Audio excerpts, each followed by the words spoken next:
Bonjour à tous, c'est Jenny Garden, je suis médium énergéticienne et en ce sens, je canalise les messages de l'âme de votre flamme jumelle, votre âme à vous, ou l'âme de quelqu'un avec qui vous êtes en interaction, pour vous amener à faire des compréhensions sur ce qui potentiellement s'est passé dans le passé, ou s'est passé dans votre vie actuelle, ou ce qui se passe tout simplement en ce moment. Donc si vous êtes intéressé par cette prestation, sachez que vous avez toutes les infos en dessous dans la description de la vidéo, ainsi que mes coordonnées pour me joindre. Je remercie l'âme de cette runneuse ainsi que son chaser qui ont accepté que je vous partage le message dans le but de vous aider sur vos propres parcours à faire des compréhensions aussi sur les comportements un petit peu du runner qu'on a parfois du mal effectivement en tant que chaser à comprendre. C'est normal, on ne fonctionne pas de la même façon. Allez, c'est parti, je vous lis ce message de la runneuse qui a un message libre. Donc là, il n'y a pas de question. Je traverse des moments très compliqués au niveau de mes émotions ces derniers temps. Je ressens beaucoup de manque. Nos conversations me manquent, celles dans lesquelles nous nous sommes livrés. J'avais l'impression de pouvoir être vraiment moi-même avec toi. Mais mes peurs ont pris le dessus et je n'ai pas su les arrêter. Mon passé m'a tellement fait souffrir. Je ne compte plus les trahisons auxquelles j'ai dû faire face. Et cela m'a littéralement brisé le cœur, mais aussi le peu de confiance que je pouvais avoir en moi. Dans ce message, on a effectivement une runneuse qui évoque ces moments de nostalgie, de manque qu'elle peut avoir envers son chaser, qui sont des moments réels sur le parcours. Mais le faux self va pas toujours laisser passer ça, ce qui peut faire que le runner il peut penser très bien que c'est pas plus compliqué que d'avoir une petite pensée à un moment donné pour quelqu'un, sauf qu'à l'intérieur c'est un peu plus le chaos au niveau émotionnel. Elle évoque aussi ces conversations où ils se sont livrés tous les deux et que ce sont des moments qui lui manquent, puisque avec son chaser, elle pouvait être elle-même. Ça, c'est aussi des choses qui reviennent souvent dans les messages, c'est-à-dire que le runner s'autorise de temps en temps à être lui-même, à être authentique avec son chaser, et que ça arrive quand même assez souvent avec son chaser. Mais il y a toujours une carapace qui revient, il y a toujours après s'être livré, il est possible que cette runneuse, très probable, que cette runneuse elle ait eu besoin de prendre la fuite, en quelque sorte, d'aller digérer un petit peu tout ce qu'elle a livré sur le plan émotionnel pour se sortir un petit peu de ça, quoi. Être trop vulnérable, c'est pas très confortable, en fait. En tout cas, c'est comme ça qu'ils le ressentent. C'est pas très confortable pour des runners. Et effectivement, après, la fuite, les peurs qui prennent le dessus, etc. On n'arrive pas à gérer l'émotionnel. Donc souvent, on se met de côté. C'est vrai que souvent, chez les runners, alors on parle beaucoup de la blessure de rejet, mais je constate qu'il y a énormément aussi la blessure d'injustice et de trahison qui sont très développées. L'humiliation aussi est pas mal chez les runners. Donc la trahison, elle est très très forte en général. Il y a eu beaucoup de trahison dans le passé, sentimentalement parlant, mais pas que. Donc forcément, ça attire de la méfiance, et notamment envers son chaser, qui en plus lui fait, lui, le chaser, remonter des choses, ressentir des choses qu'il n'a pas l'habitude de ressentir avec d'autres personnes. Donc c'est un territoire inconnu. L'inconnu fait peur. L'inconnu, on s'en méfie souvent dans ce qui est vécu. Donc raison de plus de se protéger. C'est difficile de se reconstruire à chaque fois après cela, et ça m'a laissé tellement de stigmates, de traces qui ne s'effaceront jamais. Je ne sais plus comment faire confiance. Et pourtant, j'ai eu confiance en toi, tout de suite. Je ne sais pas pourquoi, c'était comme ça avec toi. Mais cela m'a fait du bien de pouvoir lâcher prise quelques instants. Oui, ça revient souvent aussi, ça, cette idée de « ça m'a fait du bien de lâcher prise quelques instants ». Le faux self, il n'est pas toujours présent avec le chaser. Il y a des moments quand même où il n'est pas présent. On a vraiment un runner qui est authentique, sauf que ça dure pas forcément très longtemps. D'où le regret de beaucoup de chasers. Mais bon, c'est comme ça sur le parcours. Il évoque tout de suite quelque part cette confiance qui est là instantanément, qui est là très très vite. C'est normal. Vous êtes la même âme.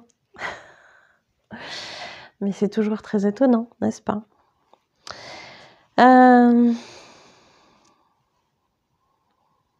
Donc la confiance automatique envers son chaser, mais pas forcément envers les autres. Après que mes peurs soient remontées, je n'y suis plus arrivée. Je regrette ce temps où nous étions bien, où nous nous disions tout. Je n'arrive plus à avoir cette confiance avec personne. Je n'arrive plus à faire confiance, à retrouver des moments de complicité comme nous les avons eus tous les deux. Et oui, cela me manque. Je sais à l'intérieur de moi que je ne retrouverai cela avec personne d'autre que toi. Quelque part, effectivement, les runners savent. Il y en a quelques-uns hein, qui, quand ils sont éveillés, qui affirment effectivement que ils savaient que le chaser c'était la bonne personne, mais que c'était pas le bon moment. Et que forcément, ça ne sera jamais la même chose s'ils connaissent quelqu'un après. Bon, c'est pareil pour les chasers, hein. L'intensité n'est pas la même. Il y a vraiment cette notion aussi de confiance. Maintenant que les peurs sont remontées, j'arriverai plus à ça. J'arriverai plus à faire confiance à personne. Et du coup, même au chaser, hein, quelque part. Hein. Je sais que je m'égare, mais quelque chose me pousse à cet éloignement. Je crois que j'ai besoin de comprendre et d'accepter qu'il n'y aura que toi. Mais c'est trop douloureux pour le moment. Je ne suis pas encore prête à cette intensité. Cela me terrifie encore beaucoup trop. Alors, là c'est pareil. Il y a cette idée de se faire à l'idée justement qu'il n'y aura que le chaser. Mais que pour l'instant, c'est pas le moment.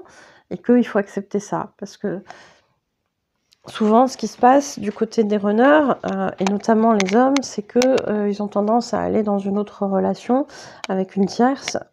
Et ils ont beau savoir que c'est pas la même chose qu'avec leur chaser, ils tentent quand même. Ce qui est un peu plus délicat du côté runner femme. Ouais, c'est un peu plus compliqué. Même si ça peut arriver, hein, bien évidemment. C'est pas tout à fait la même chose. Il y a quand même cette notion, en tout cas, de devoir avancer, d'être poussé à s'éloigner pour justement guérir. Ça aussi, ça fait partie des programmes automatiques hein, qui sont à l'intérieur de chacun. On sait ce qu'on doit faire à quel moment, même si on n'a pas conscience forcément de ce que ça engendre. On agit comme ça parce que ça amène quelque chose. Et on ne sait pas ce que ça amène, mais on sait que c'est utile. Et on sait que c'est maintenant. Et que c'est pas plus tard. Et oui, cette intensité dans le duo, elle est costaud pour un runner. Pour le chaser aussi, bien évidemment. Mais le chaser, quelque part, il attend ça depuis toujours.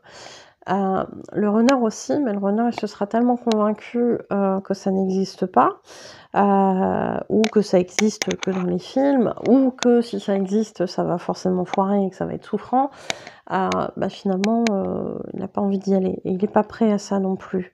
Le chaser croit qu'il est prêt, mais il n'est pas prêt non plus. Donc c'est vrai que ça fait peur, tout ça.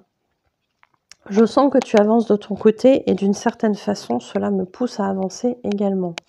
J'ai déjà expliqué sur une ou plusieurs vidéos, je ne sais plus, que à partir du moment où le chaser avance, c'est comme s'il y avait, en fait, il y a toujours le lien en fait entre les deux. Le lien il reste présent, et si on doit donner une image, une symbolique à ce lien, c'est quelque chose qui est présent au niveau du chaser, au niveau du runner, et entre deux, ça fait comme, on va dire, une corde avec des moments où il y a du mou. Voilà. À partir du moment où le chaser il monte, bah, la corde, le lien, il est toujours de la même distance en fait, hein, il mesure la même chose. Sauf que du coup, à un moment donné, bah, ça fait plus de mou, ça se tend comme ça. Et qu'à partir du moment où ça se tend et que le chaser il continue à monter, à un moment donné, bah, le runner il est poussé, il est obligé d'avancer. Qu'il le veuille ou pas, qu'il en ait conscience ou pas, il est obligé. Hein, vibratoirement parlant, ça colle pas sinon. Hein. Donc oui, ça les pousse. Je t'en remercie car depuis notre coupure, j'avance à ma façon. C'est loin d'être confortable, mais j'en ai besoin. Je ne suis pas prête à communiquer avec le cœur pour le moment, alors c'est mieux si l'on ne communique pas pour l'instant.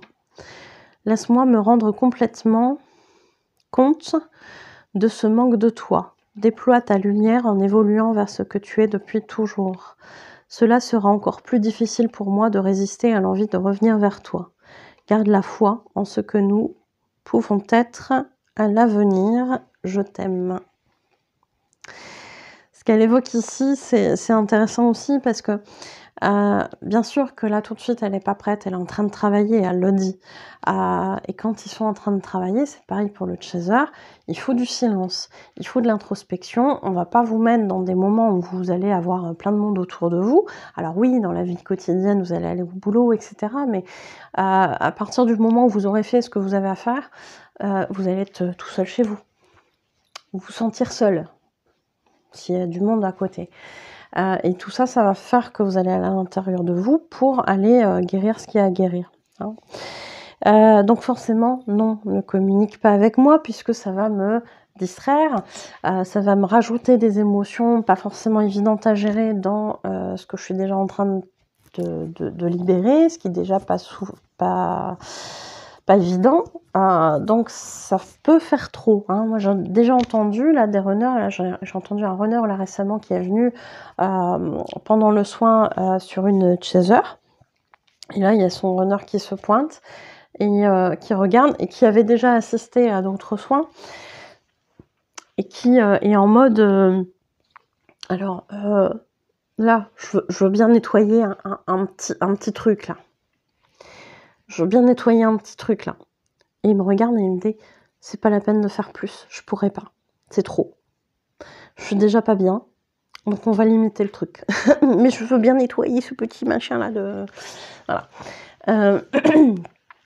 Donc forcément que quand on est déjà la tête sous l'eau parce que c'est compliqué, on va pas s'en rajouter non plus. Hein. C'est normal, hein, on est des humains, hein, je le dis toujours. Donc oui, il faut laisser le temps à son runner, à sa runneuse d'avancer à son rythme. Comme nous, de toute façon, on a avancé à notre rythme. On ne peut pas forcer les guérisons, on peut pas les faire en sorte que ça aille plus vite. Ça prend le temps que ça doit prendre et c'est juste comme ça. Et c'est pareil pour les runners. Par contre, là, ce qu'elle évoque aussi, c'est intéressant parce qu'elle dit... déploie ta lumière, c'est comme ça que je serai encore plus tentée de venir vers toi. Et c'est vrai que plus le chaser il va s'ouvrir dans son bien-être, dans sa complétude, plus il va être dedans, plus il va rayonner une énergie très positive, plus il va avoir un taux vibratoire élevé, et plus le runner en fait qui sera en train de guérir lui aussi des choses va être attiré en fait, énergétiquement parlant. Donc ça aussi c'est intéressant. Et cette lumière elle revient de temps en temps aussi en termes de notion parce qu'il y a toujours cette idée de mon chaser me guide chez les runners. Donc la lumière, ouais, c'est ce qui symboliquement est intéressant parce que on dit toujours que le chaser il est beaucoup plus lumineux que le runner. Il faut savoir que spirituellement parlant, les runners ont été dans pas mal d'incarnations. Je dis pas que c'est pas vrai pour le chaser aussi, attention. Les runners, souvent, ils ont eu, dans les dernières incarnations, beaucoup d'incarnations où ils ont été dans des trucs un peu moyens en termes de vibration, où ils ont été entourés par des gens qui vibraient très très bas. C'est pour ça qu'ils sont beaucoup attirés par le côté bas astral, les tierces toxiques, machin et compagnie. C'est pour ça qu'ils en ont beaucoup, parce que ça leur paraît familier en fait. Le chaser qui lui est aussi passé par là, parce qu'il est passé aussi par ce côté jeune âme, on dit que le chaser est plus expérimenté en termes de nombre d'incarnations. Je ne sais pas si c'est une vérité pour tout le monde, mais ça peut être cohérent dans cette optique-là, puisque quand on est des jeunes âmes, on a tendance à être dans des vibrations plutôt basses, où règne le côté très instinctif. Donc grossièrement, oui, vous pouvez tuer pour manger à la place de quelqu'un qui est là et qui mange devant vous, alors que ça fait peut-être 3-4 jours que vous mourrez de faim, quoi. Donc ça c'est les vibrations basses des premières incarnations, vous pouvez commettre des vols, etc. de la même façon, parce que vous avez un besoin, et que dans les premières incarnations, on est très dans le côté instinctif, satisfaction des besoins primaires, etc. Donc on va être là-dedans. Le runner, il va avoir aussi d'autres incarnations. Il va passer aussi par ce stade-là, et il va commencer à aller vers la lumière petit à petit, mais il aura été beaucoup dans des incarnations où il a fait des trucs pas cool non plus. Alors on y passe tous, hein, je le redis, mais ça va être plus récent. Donc il a moins, entre guillemets, côtoyé la lumière que le chaser. Et en ce sens, c'est vrai que dans l'incarnation actuelle, il est très attiré, le runner, par les énergies sombres, par les énergies basses, par le côté toxique, etc. Le chaser peut en avoir aussi, on est bien d'accord. Mais il y a vraiment ce côté, j'y suis, ça me correspond, c'est familier pour moi chez le runner. Il a beaucoup de mal à sortir de ça, et c'est pour ça que le chaser, qui lui a eu le temps d'avoir d'autres incarnations où il s'est un peu plus dirigé vers la lumière, peut lui paraître très différent en fait de ce qu'il a l'habitude, et peut faire peur au runner. Donc comme c'est différent, on se méfie toujours un petit peu. Hein. On se rappelle à de nombreuses reprises qu'on a eu des séances, enfin je me rappelle, parce que vous n'étiez pas forcément avec moi, mais pour ceux à qui ça parlera peut-être, parce que vous faisiez partie de ces séances-là, il y a énormément de chasers qui me disent « mais mon runner, en fait, il me prend pour le mauvais côté. Il n'a pas l'habitude de la lumière. » Ça peut faire un peu prétentieux de dire ça comme ça, mais c'est aussi pour ça qu'on est complémentaires dans cette incarnation. Le côté lumineux et le côté sombre, yin-yang, etc. Bon, après, on s'équilibre dans les polarités, mais oui, ça peut faire peur aux runners, bien sûr. C'est pas commun, c'est pas habituel, c'est quelque chose d'inconnu. Donc forcément, voilà, comparé à quelque chose qui semble familier, qui n'est pas forcément agréable, mais on sait comment ça marche, on sait à quoi s'attendre, voilà, souvent le choix est vite fait chez les runners. Donc on a les runners là qui pensent aussi beaucoup mériter que ces choses-là, que ce côté sombre, etc., qui ont une mauvaise opinion d'eux, donc forcément qu'ils vont rester dans ces énergies-là. Aussi, ça fait partie de leur dysfonctionnement. Donc, ce côté lumière, etc., c'était important aussi que je vous en parle, parce que dans plusieurs canalisations sont ressortis aussi le fait que le chaser guidait avec sa lumière le runner.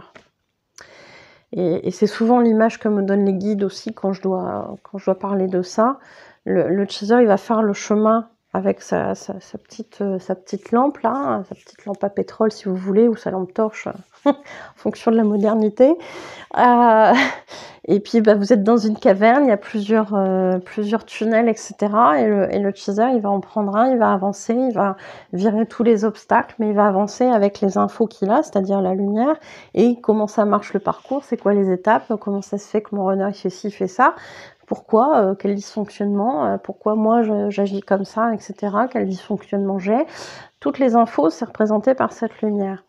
Et puis il va passer, il va se débrouiller avec ça, il va virer tous les obstacles qu'il y a sur le chemin. Et quand le runner il va se réveiller, eh ben, il va avancer aussi petit à petit et il va voir au loin une espèce de lumière qui va le guider et qui va lui montrer que c'est là qu'il faut passer et que c'est pas à droite ou à gauche, etc. ou sur les côtés qu'il faut avancer. Et ce qui est, entre guillemets, plus rapide pour le runner de faire cette avancée-là, c'est parce que le chaser, elle aura débroussaillé tous les obstacles. Hein. Donc, forcément que ça va plus vite. Donc voilà, mais c'est vraiment l'exemple que me montre à chaque fois en termes d'image les guides. Le runner voit la lumière au bout du tunnel. Je pense à autre chose dit comme ça, mais il voit la lumière au bout du tunnel et il se dit bah, c'est par là en fait qu'il faut aller. Mais pendant un temps, il ne voit pas la lumière. Quand c'est pas le moment, il ne voit pas encore la lumière. Bon, en espérant que ça puisse vous aider sur les parcours, n'hésitez pas à mettre en commentaire hein, si vous aussi vous avez eu ce genre de choses avec vos runners ou avec votre chaser, parce qu'il y a peut-être des runners qui regardent cette vidéo. Et puis, je vous remercie de m'avoir écouté. Je vous souhaite une belle journée ou une belle soirée. Je vous dis à bientôt. Prenez soin de vous.